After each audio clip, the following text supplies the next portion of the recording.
Pourquoi seuls l'amour et la sexualité sont les deux disciplines pourtant fondamentales dans une vie dont il n'existe aucun apprentissage officiel? T'engager auprès de quelqu'un n'est jamais anodin, tout comme prêter ton corps à une personne, pour un instant ou pour une vie, l'est encore moins. Mais alors, pourquoi n'y a-t-il aucun apprentissage de connaissances aussi fondamentales? Je t'explique tout cela juste après la courte présentation de la chaîne. Bonjour à toi, tu es bien sur la chaîne Harmonie des corps. Cette chaîne t'est particulièrement destinée si tu n'es pas entièrement satisfait ou satisfaite de ton couple ou de ta sexualité. Je te suggère fortement de t'abonner à la chaîne et d'activer toutes les notifications pour ne pas manquer les prochaines publications. De plus, en t'inscrivant à la newsletter du site harmoniedécor.fr, harmoniedécor.fr, tu recevras une fois par semaine des compléments inédits indispensables. Cela ne te prendra pas plus d'une minute de t'inscrire. Revenons au sujet. C'est pourtant vrai. On passe au minimum 13 ans sur les bancs de l'école, pour ceux faisant des études les plus courtes, jusqu'à plus de 22 ans pour d'autres. Pendant toutes ces années, aucun cours n'apprend à aimer, vivre en couple, et encore moins comment s'y prendre avec un ou une partenaire dans sa vie sexuelle. Donc, si ce n'est pas le rôle de l'éducation nationale d'apprendre à chacun comment tenir son rôle auprès d'un ou d'une partenaire dans la société, est-ce de ce fait dévolu aux parents? Et puis, même eux, finalement, ils l'ont donc appris de leurs parents respectifs. C'est donc une transmission générationnelle qui s'opère. Mais si l'on reprend le principe du jeu du téléphone arabe, tu commences la phrase avec « le petit cheval gris mange dans le pré » et à l'autre bout de la chaîne, tu finis avec « le père Chabal prie et mange des sablés ». Il est donc facile de comprendre que les messages transmis peuvent être fortement différents d'un parent à l'autre. De plus, quand on est parent, il est aussi possible de considérer que l'on n'a soi-même pas forcément bien réussi notre vie de couple et ou notre vie sexuelle.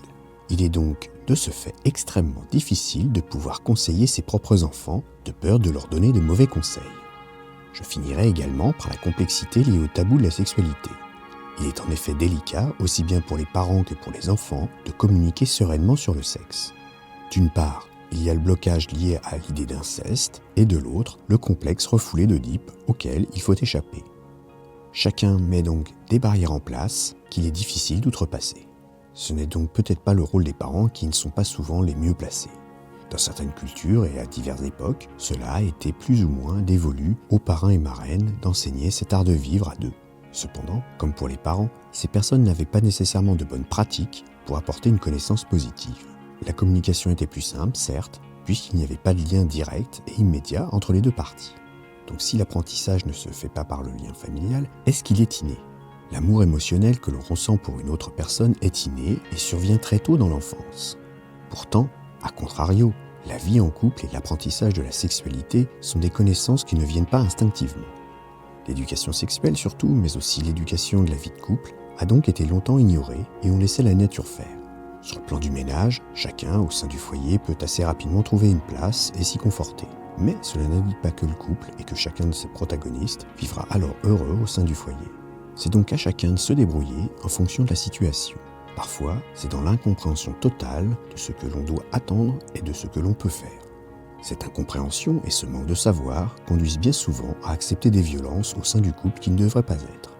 Les femmes sont bien trop souvent prises au dépourvu la première fois que leur compagnon lève la main sur elles, car personne ne les avait jamais préparées à cette éventualité à laquelle il est nécessaire de réagir pourtant.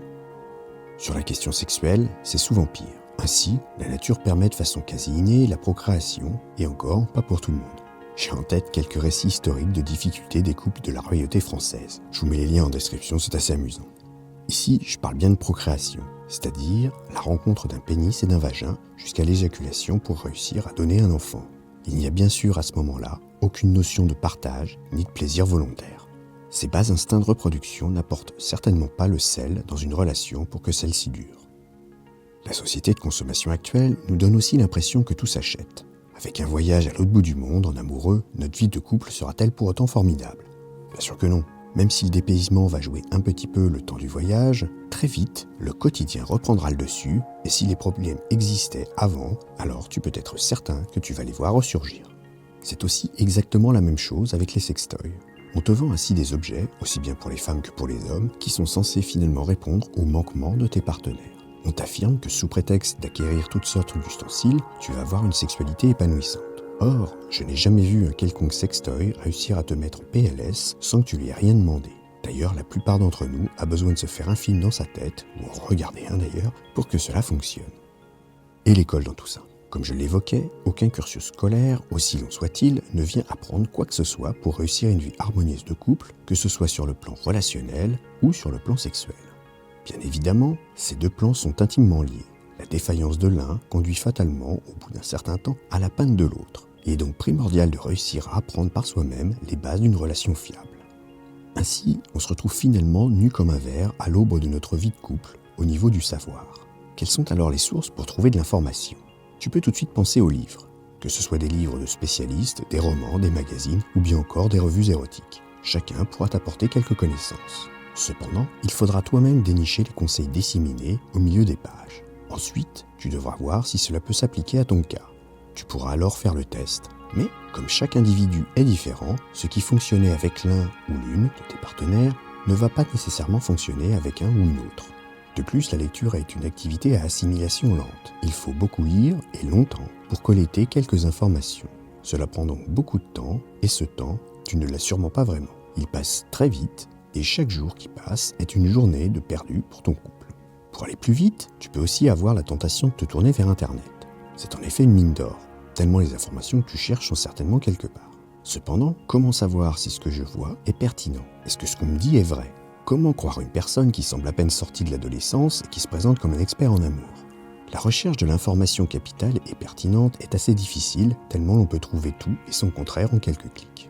De plus, ne t'avise pas de tenter de trouver ton bonheur dans la production pornographique, tu risquerais alors de prendre de très mauvaises habitudes dans ta sexualité. En plus, ils ne t'apprennent rien sur la vie de couple.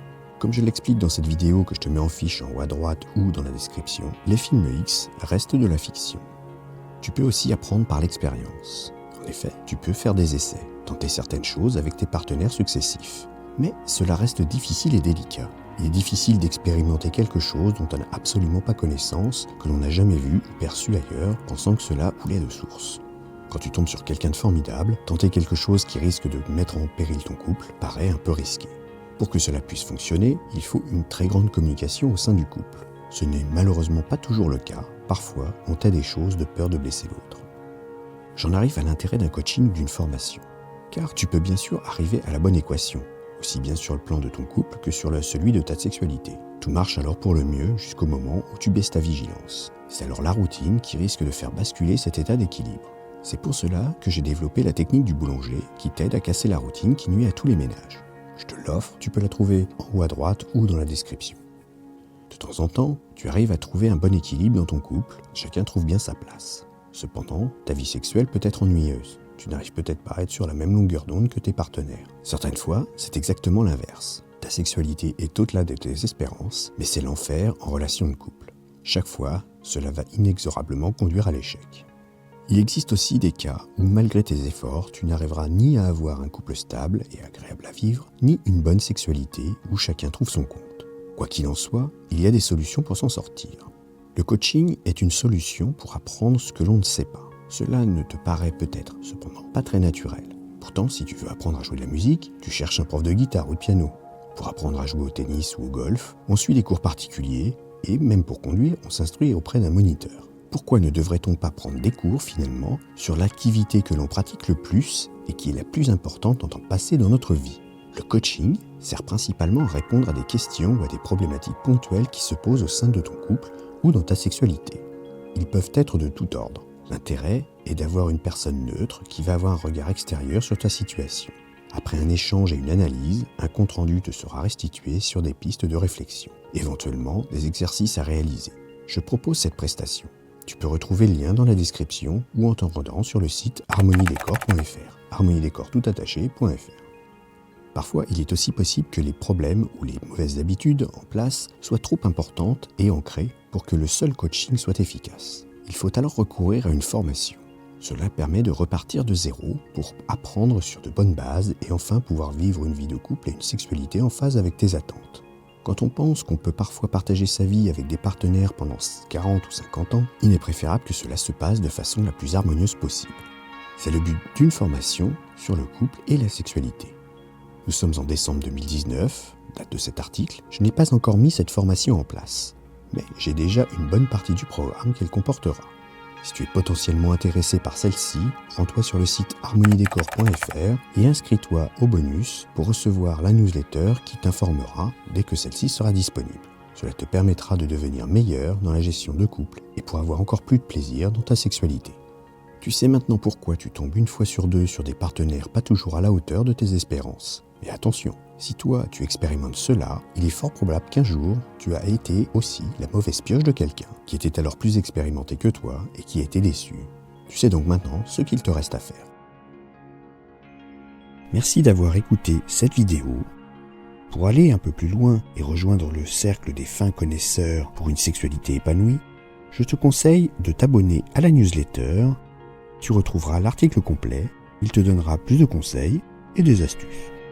Abonne-toi à la chaîne, active le petit pouce bleu, éventuellement ajoute un commentaire et à bientôt.